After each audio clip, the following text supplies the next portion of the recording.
శ్రీ గురుభ్యో నమ. వ్యాస విరచిత శ్రీమన్ మహాభారతంలో సభాపర్వంలో నేడు మనం 70వ అధ్యాయం ప్రవచించుకుంటున్నాం. ఇందులో శిశుపాలుని యొక్క వధ వృత్తాంతాన్ని వివరిస్తున్నారు. శ్రీకృష్ణ పరమాత్ముడు శిశుపాలుడితో యుద్ధం చేసినట్టుగా, అనేకమైనటువంటి శస్త్ర అస్త్రములన్నీ కూడా ప్రయోగించినట్టుగా, ఆ తర్వాత చివరికి చక్రాయుధాన్ని ప్రయోగించి శిశుపాలుని అతని యొక్క ఆత్మని పరమాత్ముడిలో లీనమయ్యేట్టు చేసుకున్నాడు శ్రీకృష్ణ భగవాన్. ఆ వివరాలు ఈ అధ్యాయంలో వర్ణిస్తున్నారు. ముందుగా దైవస్మరణ చేసుకుని ప్రారంభించుకుందాం. ఓం శుక్లాంబరధరం విష్ణుం శశివర్ణం చతుర్భుజం ప్రసన్నవదనం ధ్యాయేత్ సర్వవిఘ్నోపశాంతయే వ్యాసం వసిష్ఠనప్తారం శక్తేః పౌత్రమకల్మషం పరాశరాత్మజం వందే సుతతాతం తపోనిధిం వ్యాసాయ విష్ణురూపాయ వ్యాసరూపాయ విష్ణవే నమో వై బ్రహ్మనిధయే వాసిష్ఠాయ నమో నమః. నారాయణం నమస్కృత్య నరం చైవ నరోత్తమం దేవీం సరస్వతీం వ్యాసం తతో జయముదీరయేత్.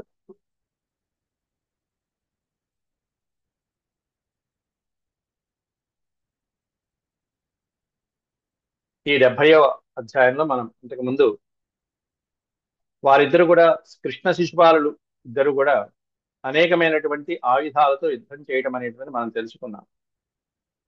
శస్త్రాలతో ముందు యుద్ధం చేశారు, తర్వాత అస్త్రములతో యుద్ధం చేయడం ప్రారంభిస్తున్నారు. అది 28వ శ్లోకం నుంచి ప్రారంభించుకుంటున్నారు. ఆగ్నేయమస్త్రం ముముచే శిశుపాల ప్రతాపవాన్ వారుణాస్త్రేణ తత్శీఘ్రం నాశయామాస కేశవ. ప్రతాపవంతుడైనటువంటి శిశుపాలుడు ఆగ్నేయమస్త్రాన్ని, అంటే అగ్ని సంబంధమైనటువంటి ఆగ్నేయాస్త్రాన్ని విడిచిపెడితే శ్రీకృష్ణ పరమాత్ముడు దానికి విరుద్ధమైనటువంటి వారుణాస్త్రంతో దాన్ని కాస్త నివారించాడు. నాశయామాస. కౌబేరమస్త్రం సహసా చేదిరాట్ ప్రముమోచ కౌబేరేణైవ సహసా నాశయత్తం జగత్ప్రభు. కుబేరాస్త్రం, కుబేరుడికి సంబంధించినటువంటి అస్త్రం ఏదైతే ఉందో దాన్ని కౌబేరం అస్త్రం అంటారు.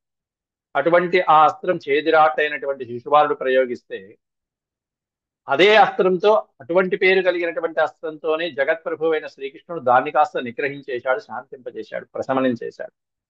అట్లా వాడు ఏ అస్త్రాలు అయితే ప్రయోగిస్తాడో అదే అస్త్రం పేరుతో ఇక్కడ శ్రీకృష్ణ పరమాత్ముడు, ఇద్దరిలో ఉన్నటువంటి అస్త్రాలు ఒకటే కానీ ఇద్దరిలో ఉన్నటువంటి నిష్ఠ, దాని యొక్క శక్తి అనేటువంటి దాన్ని బట్టి పక్కది శాంతించబడుతూ ఉంటుంది. ఇక్కడ శిశుపాలుడికి ఉన్నటువంటి నిష్ట కంటే పరమాత్ముడికి ఉన్నటువంటి నిష్ట ఎక్కువ. కాబట్టి ఈయన ప్రయోగించినటువంటి ఆ అస్త్రంతో ఇతడు ప్రయోగించినటువంటి అస్త్రం పేరు ఒకటే అయినా కూడా ఈ శక్తి, ప్రయోగించినటువంటి వారి యొక్క శక్తి కూడా దాంట్లో ఇమిడిపోయి శాంతించబడిపోతూ ఉంటుంది, ఎదురుకుండా ఉన్నది. యామ్యమస్త్రం తతః క్రుద్ధో ముముచే కాలమోహిత యామ్యేనైవాస్త్ర ప్రయోగేన యామ్యమస్త్రం వ్యనాశయత్. యామ్యమస్త్రం అత్యద్భుతమైనటువంటి కాలపాశం లాంటి అస్త్రం అది. ఆ అస్త్రం ప్రయోగించాడు ఎవరు? శిశుపాలుడు. అదే అస్త్రంతో శ్రీకృష్ణ పరమాత్ముడు దాన్ని శాంతింపజేశాడు. అలాగే గాంధర్వేణ చ గాంధర్వం మానవం మానవేన చ. శిశుపాలుడు గాంధర్వాస్త్రం వేస్తే ఈయన గాంధర్వాస్త్రం, వాడు మానవాస్త్ర ప్రయోగం చేస్తే కృష్ణ పరమాత్ముడు కూడా మానవాస్త్ర ప్రయోగం వేయడం. వాడు వాయువ్యాస్త్రం వేస్తే ఈయన వాయువ్యం, వాడు రౌద్రాస్త్రం వేస్తే ఈయన రౌద్రాస్త్రం. ఇట్లా అవే అస్త్రాలు, వాడు ఏం వేస్తున్నాడో అదే అస్త్రంతో కొట్టేస్తున్నాడు. గాంధర్వేణ చ గాంధర్వం మానవం మానవేన చ వాయవ్యేన చ వాయవ్యం రౌద్రం రౌద్రేణ చాభిభూ. ఐంద్రమైంద్రేణ భగవాన్ వైష్ణవేన చ వైష్ణవం ఏవమస్త్రాన్ని కుర్వాణౌ యుయుధాతే మహాబలౌ. ఐంద్రమైంద్రేణ భగవాన్ అన్నారు. అంటే ఐంద్రాస్త్రంతో, ఐంద్రమస్త్రం అంటే ఇంద్ర సంబంధమైనటువంటి అస్త్రం ఐంద్రం అంటారు. భగవాన్ వైష్ణవే నచ వైష్ణవం, అలాగే వైష్ణవ జాపంతో వైష్ణవం. వైష్ణవ అస్త్రంతో వైష్ణవ అస్త్రాంతో కొట్టేశారు. ఏవం అస్త్రాన్ని కుర్వాణౌ యుయుధాతే మహాబలౌ, ఇద్దరు మహాబలుడే. అట్లాంటి మహాబలుడు ఈ విధమైనటువంటి అస్త్రాలతో కొట్టుకున్నారు, మంత్ర ప్రయోగమైనటువంటి అస్త్రాలు, వాటితో యుద్ధం చేస్తున్నారు కొంతసేపు. తతో మాయాం వికుర్వాణో దమఘోషసుతో బలి గదాముశల సంయుక్తాం శక్తితో మరసాయకాం. శక్తి, తోమరము మొదలైనటువంటి ఆయుధాలు ఏవైతే ఉన్నాయో, గదా, ముసలము, శక్తి ఆయుధాలు, ఇటువంటి శస్త్రములు అవన్నీ కూడా, ఇటువంటి శస్త్రాలతో దమఘోష సుత, దమఘోషుని పుత్రుడు, సుత అంటే కుమారుడైన, శిశుపాలుడి యొక్క తండ్రి పేరు దమఘోషుడు.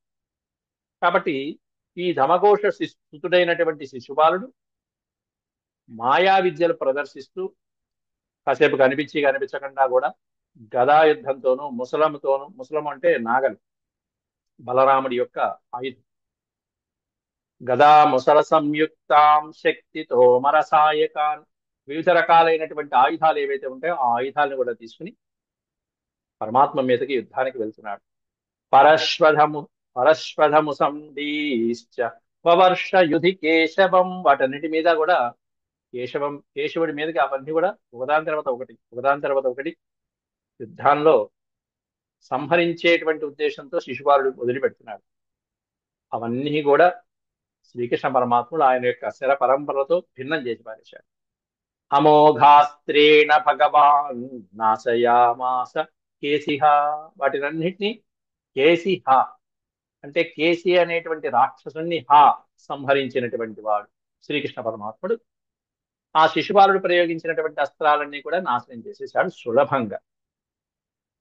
శిలావర్షం మహాఘోరం వవర్ష యుధి చేదిరాట్ వజ్రా వజ్రాస్త్రేణాభిసంపృద్ధ చూర్ణం తదకరోత్ ప్రభు.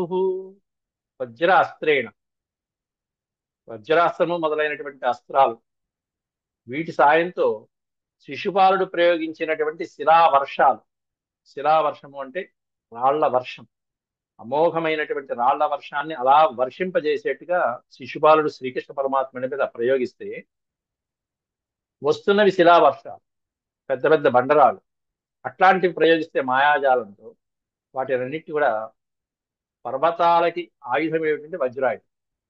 అట్లాంటి వజ్రాయుధమైనటువంటి ఆయుధంతో వజ్రాస్త్రేణ, వజ్రాస్త్రంతో సంక్రుద్ధూర్ణం తదకరోత్ ప్రభు, ఆ వస్తున్నటువంటి శిలావర్షాలని చూర్ణం చూర్ణం, పిండి పిండి పిండి పిండి పొడి పొడి చేసి పారేశాడు జగత్ప్రభు. జలవర్షం తతో ఘోరం వ్యసజచ్ఛేది పుంగవ వాయవ్యాస్త్రేణ భగవాన్ వ్యాక్షిపత్ శతశోహితత్. జలవర్షం తతో ఘోరం, ఘోరమైనటువంటి నిరాటంకంగా పడేటువంటి వర్షధారలు కురిపించాడు, జలవర్షం కురిపించాడు. ఒక్కసారిగా మేఘాన్ని సృష్టించాడు, ఆ మేఘంతో జలవర్షాన్ని కురిపించాడు. ఈయనకి ఇవన్నీ ఆ మేఘాలతో చిన్నప్పటి నుంచి ఆడుకుంటున్నవాడు శ్రీకృష్ణుడు. గోవర్ధనగిరి పర్వతం అప్పుడు ఇంద్రుణ్ణి, ఈయన వస్తున్నటువంటి జలధారలని వాయవ్యాస్త్రంతో ఆ భగవంతుడు శ్రీకృష్ణ పరమాత్ముడు వాటిని ప్రశమింపజేశాడు. ఆ వాయవ్యాస్త్రంతో జలాధిదేవతే ఆ వరుణదేవుడితో దాన్ని కాస్త శాంతింపజేశాడు. నిహత్య సర్వమాయాం వై సునీతస్య జనార్దన సముహూర్తం చకారాసు ద్వంద్వయుద్ధం మహారథ. అస్త్రాలు అయిపోయినాయి, శస్త్రాలు అయిపోయినాయి, దేనికి కృష్ణుడు లొంగట్లేదని వాడికి కాస్త తీవ్రమైనటువంటి కోపము ఆవేశము, ఏమీ చేయలేకపోతున్నాడు సునీతుడు శిశుపాలుడు. అట్లాంటి వాడు చివరికి ఏం చేశాడంటే ద్వంద్వ యుద్ధానికి దిగాడు. ఇక ముష్టిఘాతాలు, చెయ్యి చెయ్యి కాలు కాలు భీభత్సం.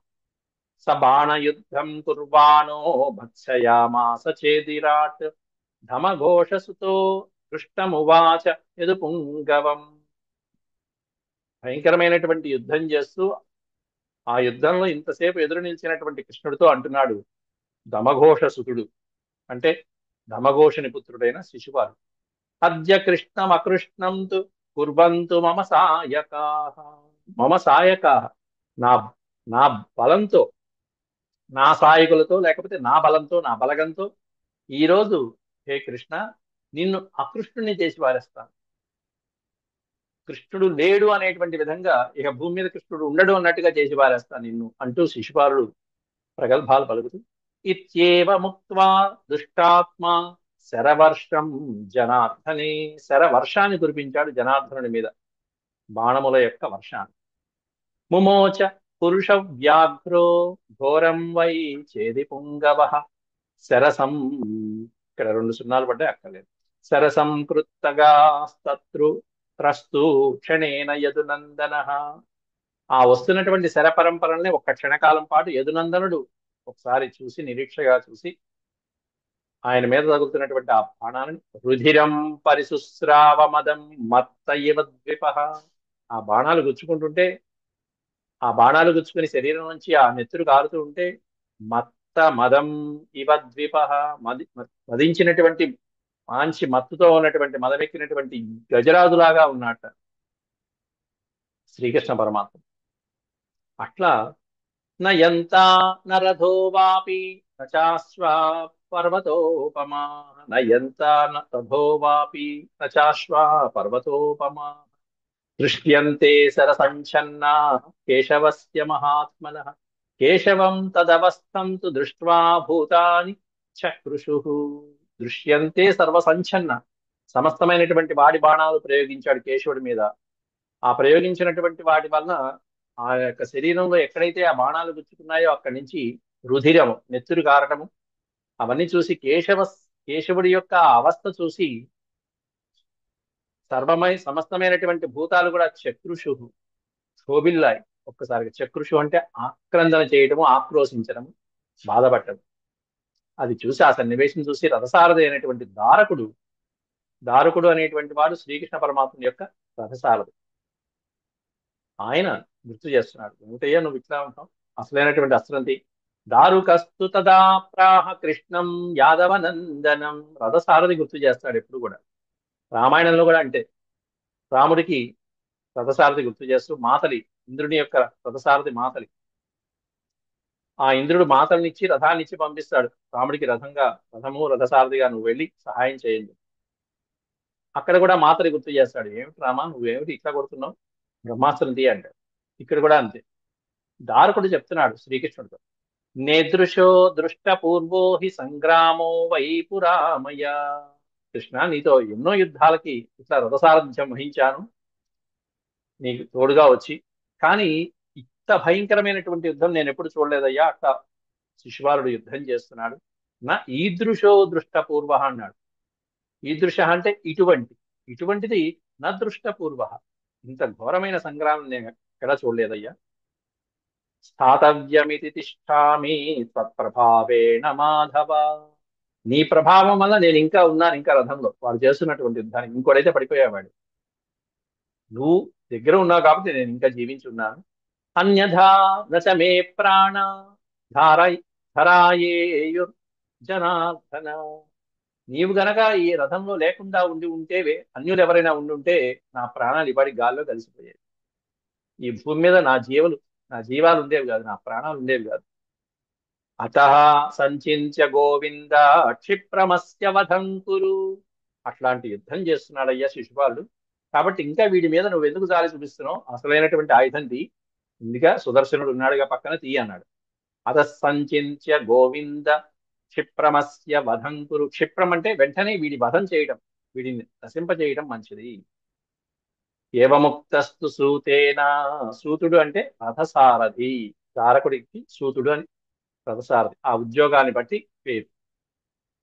ఏవముక్తస్తు సూతేన కేశవో వాక్యమబ్రవీత్, ఏష యతిబలో దైత్యో హిరణ్యకశిపుః పురా, ఏష హి అతిబలో దైత్య, వీడు అతిబలవంతుడైనటువంటి దైత్యుడు హిరణ్యకశిపుడు. పూర్వం నీకు తెలిసిందే కదా, ఆ హిరణ్యకశిపుడి వేషంలో ఉన్నప్పుడు నీవే నరసింహావతారంలో వచ్చి సంహరించావు. రిపుఃసురాణామభవత్ వరదానేన గర్వితః, సురాణామభవత్ వరదానేన గర్వితః, వరదానంతో బ్రహ్మాండమైనటువంటి తపస్సు చేశాడు, దేవతలకి శత్రువుగా ఉంటున్నాడు. సురాణాం రిపుః, దేవతలకి శత్రువుగా ఉంటూ అనేకమైనటువంటి వరాలు పొంది ఆ వరగర్వంతో దేవతలకు ఇష్టం లేనటువంటి పనులు చేస్తూ యజ్ఞాలు యాగాలు నాశనం చేస్తూ గర్వంతో ఉన్నటువంటి ఈ హిరణ్యకశిపుడు చివరికి నరసింహస్వామి అవతారంలో స్వామి వచ్చి ఇతన్ని కాస్త ఆ అవతారం నుంచి విముక్తి కలిగించారు. ఆ తర్వాత రెండో జన్మలో వీడు తథాసీద్ రావణో నామ రాక్షసో యతి వీర్యవాన్. తారకుడు కూడా గుర్తు చేస్తున్నాడు ఒక్కసారి వీడి ఫ్లాష్ బ్యాక్ శ్రీకృష్ణుడికి. ఆ తర్వాత వీడు రావణ నామధేయంతో లంకాధిపతిగా రాక్షసో యతి వీర్యవాన్ పరాక్రమవంతుడిగా అయ్యాడు. రావణ కుంభకర్ణుడు ఇద్దరు కూడా తేనైవ బలవీర్యేణ బలం నాగ నాగణయన్మమా. విపరీతమైనటువంటి బలంతో వేలాది ఏనుగుల యొక్క బలంతో రావణాసురుడి యొక్క నామధేయంతో లంకాధిపతిగా ఉన్నటువంటి వాడు వీడు. అహం మృత్యుశ్చ భవిత కాలే కాలే దురాత్మన. సరే, ఆ రావణాసుర అవతారంలో శ్రీరామచంద్రుడిగా వచ్చి అవతారం పరమాత్ముడు ఆ రావణ సంహారం చేసి వాడి యొక్క అవతారాన్ని కూడా రూపుమాపాడు. ఇప్పుడు మూడో అవతారం శిశుపాలుడి అవతారం. అహం మృత్యుశ్చ భవిత కాలే కాలే దురాత్మన. వాడి యొక్క ఏ కాలంలో ఆ దుర్మార్గులైనటువంటి వాళ్ళు ఏ ఏ రూపాలలో ఎక్కడ ఏ అవతారం వస్తారో ఏ కాలంలో వాళ్ళకి మృత్యువు నేనే అవుతానని చెప్పి విష్ణుమూర్తి స్వయంగా చెప్పాడు అక్కడ. అహం మృత్యుశ్చ భవిత అని వాళ్ళకి వరం ఇచ్చాడు. నా చేతిలోనే మీరు మరణిస్తారు, మోక్షాన్ని పొందుతారు. నా భేతవ్యం తథాసూత నైష కశ్చిన్మయి స్థితే అంటూ శ్రీకృష్ణుడు ఇక్కడ కూడా సూత, ఓ సూత, ఓ రథసారథి దారుక, నా భేతవ్యం, ఇక భయపడ మాకు, ఇక్కడ నా చేతిలో కాసేపట్లో సజీవంగా మొత్తం అంతా వాడి అసువులు కోల్పోబోతున్నాడు. ఇప్పటి వరకు సజీవంగా ఉన్నాడు, ఇప్పుడు ప్రాణాలు కోల్పోబోతున్నాడు అని శ్రీకృష్ణ పరమాత్ముడు ఇత్యేవముక్త్వా భగవాన్ అనర్థ గరుడధ్వజ పాంచజన్యం మహాశంఖం పూరయామాస కేశవ. ఆ మాట దారకుడితో చెప్పి గరుడధ్వజుడు గరుత్మంతుణ్ణి ధ్వజం పైన గుర్తుగా కలిగిన వాడు పాంచజన్య శంఖాన్ని ఒక్కసారిగా మహాశంఖాన్ని ఒక్కసారి పూరించాడు. ఆ ఘోరమైనటువంటి భీభత్సమైనటువంటి ఆ మహాశబ్దం పక్కన ఉన్నటువంటి దుష్ట శక్తులు ఏవైతే ఉంటాయో ఆ గ్రహాలన్నీ ఈ శబ్దానికే సర్వనాశనమైపోతాయి. పూరయామాస కేశవ. ప్రదేశం పవిత్రమైపోయింది.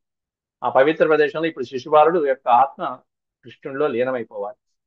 సమ్మోహయిత్వా భగవాన్ చక్రం దివ్యం సమాదదే. తన యొక్క దివ్యమైనటువంటి చక్రాన్ని మనసులో స్మరించుకున్నాడు, సుదర్శన చక్రాయుధాన్ని.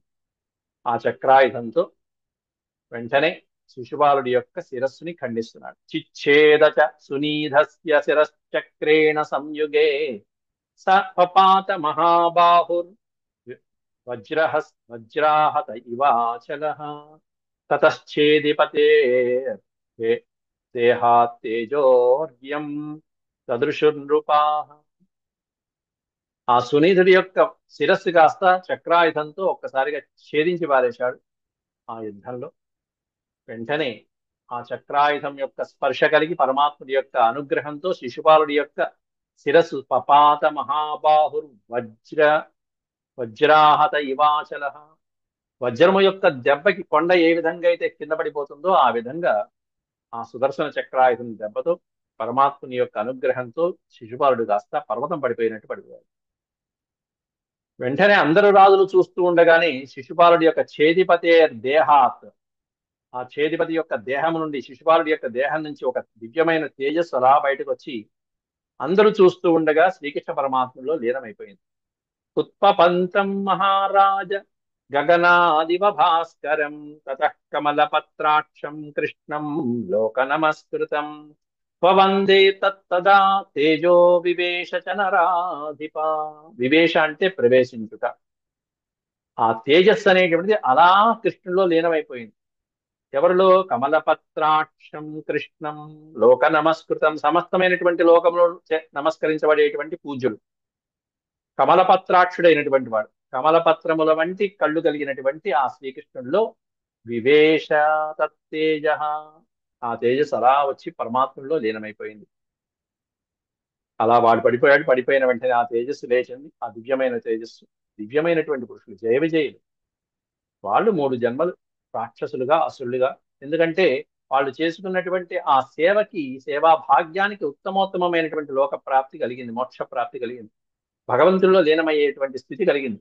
ఎప్పుడు కలిగింది అంటే వాళ్ళే వరం కోరుకున్నారు. త్వరగా కావాలంటే అట్లాంటప్పుడు 3 రాక్షస జన్మలు ఎత్తాలి, నాతో వైరం ఉండాలంటే అదే కోరుకున్నారు వాళ్ళు.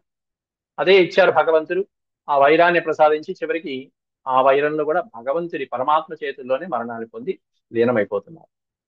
తదద్భుతమమన్యంత దృష్ట్వా సర్వే మహీక్షితః యద్వివేశ మహాబాహుం తత్తేజ పురుషోత్తమం. ఆ అద్భుతమైనటువంటి దృశ్యాన్ని దృష్ట్వా చూసి సర్వే మహీక్షిత, అక్కడ ఉన్నటువంటి రారాజులందరూ ఆశ్చర్యపోయారు. దుర్యోధనాదులందరూ ముక్కును వేలేసుకున్నారు. ఇవన్నీ తెలిసి కూడా తర్వాత రాయబార ఘట్టంలో కృష్ణుడిని సంహరించాలని చూశాడు దుర్యోధనుడు, బంధించాలని చూశాడు. ఎంత మూర్ఖుడు! యద్వివేశ మహాబాహుం తత్తేజ పురుషోత్తమం అనభ్రే ప్రవవర్ష ద్యౌః పపాత జ్వలితాశని. జ్వలిత అశని, వెంటనే అక్కడ పిడుగులు మేఘాలు, జౌః పపాత, ఆకాశం పడిపోయినట్టుగా, ఉరుములు పిడుగులు పడిపోతున్నట్టుగా, ఒకసారి నక్షత్రాలు కాలుతున్నట్టుగా, అలా అవాంతరాలు కలిగాయి అక్కడ. కృష్ణేన నిహతే చైద్యే చచాల చ వసుంధర. వసుంధర చచాల, భూమి కంపించింది ఒక్కసారి. కృష్ణుడి చేత సంహరించబడినటువంటి ఆ శిశుపాలుడి యొక్క దేహం కింద పడగానే భూమి కాస్త కంపించింది ఒక్కసారి. అయితే చలించిందా అంటే పక్కనే ఒక పదం పెట్టాడు, నచచాల అని పెట్టాడు. నచచాల అంటే చెలించలేదు అని అర్థం. భూమి ఏమాత్రం చెలించకుండా తట్టుకుని నిలబడింది. ఎందుకంటే భూభారం తగ్గిపోయింది అక్కడ. వాడు మరణించంగానే భూభారం తగ్గిపోయింది, ఆయనలో పరమాత్మలో లీనమైపోయింది. తతః కేచిన్మహీపాలా నాబ్రువన్ తత్ర కించన. ఈ సన్నివేశం చూసి శిశుపాలుడికి వంత పాడదాం అనుకున్నటువంటి వాళ్ళందరూ కొంతమంది మహీపాలుడు రాజులు నా బ్రువంత, అప్పటిదా పైకి లేచిన వాళ్ళు నా బ్రువంత, అబ్బాయి ఇంకేం మాట్లాడలేదు, గప్చిప్, అబ్బాయి చూసి మేము ఇక్కడ రాలా మేమేం చూడాల అనుకున్నాం. అతీత వాక్పథే కాలే ప్రేక్షమాణ జనార్దనం. అతీత వాక్పథే కాలే, కొంతమంది ఈ దృశ్యాన్ని చూసినటువంటి వాళ్ళు జనార్దనుని ప్రశంసించినటువంటి వాళ్ళు ఉన్నారు. మంచి పని చేశాడు జనార్దన్. హస్త్రైర్హస్తాగ్రమపరే ప్రత్యషించన్ అమర్షిత. అమర్షిత, కోపంతో రోషంతో కొంతమంది రాజులు ఏమీ చేయలేక చేతులు చేయేసి నలుపుకున్నారు అంతే. కోపంతో ఏమి చేయలేక వాళ్ళు పట్టుపట్లు ఆడించడం, కాస్త కళ్ళు మిడిగుడ్లు వేసుకొని చూడటం, కోపంతో చూడటం, వాళ్ళ చేతుల్లో వాళ్ళే ఏం చేద్దాం అని కొట్టుకోవడం. ఏం చేస్తారు ఇక అక్కడి నుంచి వెళ్ళిపోవడం తప్ప. అపరే దశనైర్ఘో దశనైరోష్టాన్ అదశన్ క్రోధమూర్ఛితా. కొంతమంది అయితే పళ్ళు కొరుక్కున్నారు. దశనై, ఓష్టములు, పెదవి కొరుక్కున్నారు, దంతాలు కొరుక్కున్నారు. క్రోధమూర్ఛిత, విపరీతమైనటువంటి కోపంతో ఊగిపోయారు. ఇంకొంచెం అడుగు ముందుకేస్తే ఆ చక్రాయుధం అక్కడి నుంచి పక్కనే ఉన్నాడు కదా, వీళ్ళని కూడా చూసేస్తుంది. అందుకని కామ్గా ఉన్నారు అంతే, ఏమి చేయలేదు. ప్రహశ్చ కేచిద్ వార్ష్ణేయం ప్రశంసుర్నరాధిప. రహస్య, రహస్యంగా కొంతమంది ఈ వార్ష్ణేయుడైనటువంటి శ్రీకృష్ణ పరమాత్ముడు చేసిన ఈ చర్యని ప్రశంసు, చక్కగా ప్రశంసించారు, కీర్తించారు. చాలా బాగా చేశాడు కృష్ణుడు అని చెప్పి. కేచిదేవ సుసంరబ్ధ మధ్యస్థా స్వపరే భవన్. కేచిదేవ సుసంరబ్ధ మధ్యస్థా స్వపరే భవన్. కొంతమంది మధ్యంలో ఉన్నటువంటి వాళ్ళ, సభ మధ్యలో ఉన్నటువంటి వాళ్ళందరూ కూడా సుసంరబ్ధ, ఆనందించి పరమానందం చెంది మహర్షులు లాంటి వాళ్ళు ఇంకా సంతోషించారు. ప్రహృష్టా కేశవం జగ్ముహు సుస్తువంతో మహర్షయ. మహర్షులు, భీష్ముడు మొదలైనటువంటి పాండవులు ఇట్లాంటి వాళ్ళందరూ కూడా స్తువంత, ప్రశంసించడం మొదలుపెట్టారు శ్రీకృష్ణ పరమాత్మ. జై జై ధ్వానాలతో ఆ శ్రీకృష్ణ పరమాత్ముని ప్రశంసిస్తూ. మరొక అద్భుతమైనటువంటి కార్యం, మరొక అసురుడు భూమికి ఒరిగిపోయాడు. బ్రాహ్మణాశ్చ మహాత్మాన పార్థివాశ్చ మహాబలా. అందులో ఆ శిశుపాలుడి యొక్క జ్యోతి అలా వెళ్ళేటప్పటికీ పాండవులందరూ ఆశ్చర్యపోయారు. అలా చూశారు కృష్ణ పరమాత్ముని యొక్క దివ్యమైనటువంటి అద్భుతమైనటువంటి లీల. ఇప్పటికే ఎంతో మంది అసురుల్ని సంహరించాడు. బాల్యం నుంచి, పుట్టినప్పటి నుంచి అసుర సంహారం జరుగుతూనే వస్తుంది. కంసుడు, నరకాసురుడు మొదలైనటువంటి వాళ్ళందరినీ సంహరించేశాడు. ఇప్పుడు శిశుపాలుడు కూడా అయిపోయాడు. ఇక పాండవులకి సహాయపడటానికి కౌరవుడు. శశంసుర్నివృతా సర్వే దృష్ట్వా కృష్ణస్య విక్రమం. ఆ కృష్ణుడి యొక్క పరాక్రమం చూసి అందరూ ఒకసారిగా ఆశ్చర్యపోయారు. ఏం పరాక్రమం ఏంది! ఇదే కొన్ని ఉత్తరాది పుస్తక భాగాలలో యుద్ధమేమీ లేకుండా కేవలం సభలోనే సుదర్శన చక్రాయుధం ద్వారా ఆ శిశుపాలుడి యొక్క వధ జరిగినట్టుగా చేశారు. కానీ ఇక్కడ మాత్రం దక్షిణాధిపతుల్లో యుద్ధం జరిగినట్టుగా వర్ణించారు. సదేవ గంధర్వగణ రాజానో భువి విస్తృతా ప్రణామం హి హృషీకేశే ప్రాకుర్వత మహాత్మని. ఆ మహాపురుషుడైనటువంటి హృషీకేశుడికి, శ్రీకృష్ణ పరమాత్ముడికి అందరూ ప్రణామం చేసి నమస్కారం చేసి అక్కడి నుంచి అక్కడ మిగతా కార్యక్రమానికి సిద్ధమవుతున్నారు. ఏ త్వాసురగణా పక్షా సంభూతా క్షత్రియా ఇవ. క్షత్రియులలోనే అసుర గణాలు కొన్ని ఉన్నాయి. అసుర గణాలు అంటే రాక్షస జన్మ ద్వారా ఈ రాజులుగా జన్మించినటువంటి దుర్యోధనాదులు కొంతమంది ఉన్నారు. వాళ్ళు తట్టుకోలేకపోయారు.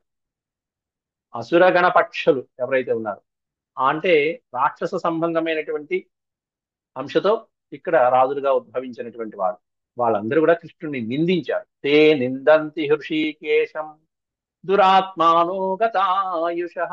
ఎట్లాంటి వాళ్ళు? వాళ్ళందరూ గత ఆయుష, వాళ్ళ ఆయుష్ కూడా గతమైపోయేటువంటి దానికి సిద్ధంగా ఉన్నటువంటి వాళ్ళు. శిశుపాలుడి యొక్క చనిపోయినటువంటి ఈ గతాయుషుడైనటువంటి శిశుపాలుడి యొక్క చర్య చూసి ఏమీ చేయలేక విష్ణుణ్ణి నిందించడం చేశారు ఆ దుర్మార్గులందరూ కూడా. ప్రజాపతి గణాయేతు మధ్యస్థాశ్చ మహాత్మని బ్రహ్మర్షయశ్చ సిద్ధాశ్చ గంధర్వోరక చారణ. ప్రజాపతులు, గంధర్వులు, సిద్ధులు మొదలైనటువంటి వాళ్ళందరూ కూడా శ్రీకృష్ణ పరమాత్మని స్తోత్రం చేస్తున్నారు. తే వై స్తువంతి గోవిందం దివ్యైర్మంగళ సంయుతై. ఆ గోవిందుణ్ణి ఎన్నో రకాలుగా స్తువంతి, స్తోత్రం చేస్తూ స్తుతిస్తూ ఆ దివ్యమంగళ విగ్రహానికి నమస్కారం చేసుకుంటున్నారు ఆ ఊర్ధ్వలోకాల నుంచి.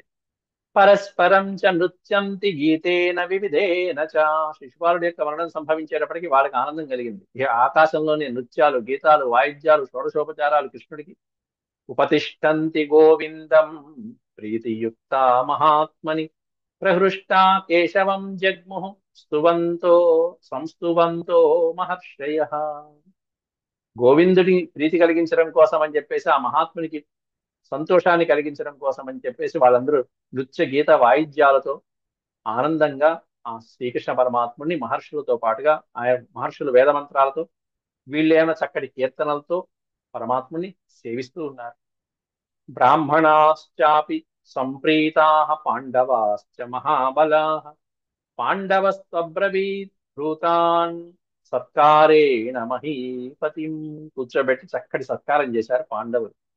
బ్రాహ్మణులతో పాటుగా పాండవులందరూ కూడా సంప్రీతులై, సుప్రీతులై, ఆనందపడి ఆ శ్రీకృష్ణ పరమాత్మని సత్కారం చేశారు. దమఘోషాత్మజం శూరం సంస్కారయతమాచిరం. ఇక త్వరగా ఆ ధమఘోషుని యొక్క ఆత్మజుడైన శిశుపాలుడు, ధమఘోషుని కుమారుడు శిశుపాలుడు, ఆ శిశుపాలుడికి అంత్య సంస్కారాలు ఏవైతే చేయించాలో ఆ కార్యక్రమాలు కూడా వెంటనే చేయించాడు పరమాత్ముడు. కురు రాజవచ శ్రుత్వా భ్రాతరస్తే త్వరాన్వితాః తథా చ కృతవంతస్తే భ్రాతుర్వై శాసనం తదా. కురురాజు అయినటువంటి ధర్మరాజు యొక్క ఆజ్ఞతో వెంటనే ఆ కార్యక్రమాలు కూడా చేసేశారు. ఛేదీనామాధిపత్యే. ఇక శిశుపాలుడు మరణించాడు కాబట్టి శిశుపాలుడి యొక్క స్థానంలో ఇంకో రాజును పెట్టారు. ఎవరిని పెట్టారు? అతని యొక్క పుత్రుని పెట్టారు. శిశుపాలుడి యొక్క పుత్రుని అక్కడే రాజ్యాభిషిక్తుని గావించేశారు. ఛేదీనామాధిపత్యే చ పుత్రం తస్యాజ్ఞయా హరే. హరి యొక్క ఆజ్ఞతో శిశుపాలుడి కుమారుడికి అక్కడే పట్టాభిషేకం గావించేసి అభ్యషించంత తం పార్థ సహితైర్వసుధాదిపై. సమస్తమైనటువంటి రాజుల సమక్షంలో ఇదిగో నేటి నుంచి ఛేదిర దేశానికి రాజు ఇతడు అని చెప్పి అతనికి అభిషేకం కూడా చేశారు, పట్టాభిషిక్తుని గావించారు. ఇట్లా ఈ విధంగా శిశుపాల వధ పర్వం అనేటువంటిది సమాప్తి. ఇది శ్రీమన్మహాభారతే సభాపర్వణి శిశుపాల వధ పర్వణి సప్తతితమోऽధ్యాయ సమాప్తః. ఓం శాంతి శాంతి శాంతి. యదక్షరపద భ్రష్టం మాత్రాహీనం చ యద్భవేత్ తత్సర్వం క్షమ్యతాం దేవ నారాయణ నమోస్తే. సర్వం శ్రీకృష్ణార్పణమస్తు. హరి ఓం తత్సత్.